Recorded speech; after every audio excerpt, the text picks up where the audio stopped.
లౌకిక ప్రజాస్వామ్య గణతంత్ర రాజ్యముగా నిర్మించుకోవడానికి పౌరులందరికీ సాంఘిక ఆర్థిక రాజకీయ న్యాయాన్ని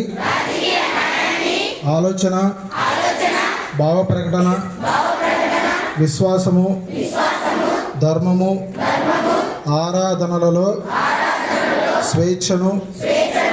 అంతస్తులోను అవకాశములలోను సమానత్వమును చేకూర్చుటకు మరియు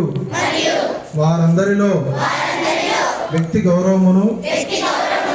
జాతీయతను మరియు అఖండతను తప్పక సంరక్షిస్తూ సౌభ్రాతృత్వాన్ని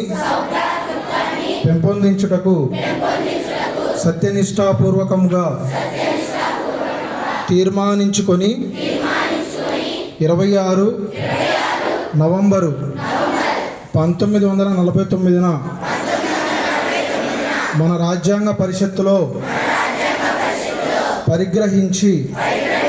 శాసనంగా రూపొందించుకున్న ఈ రాజ్యాంగాన్ని మాకు మేము సమర్పించుకుంటున్నాము.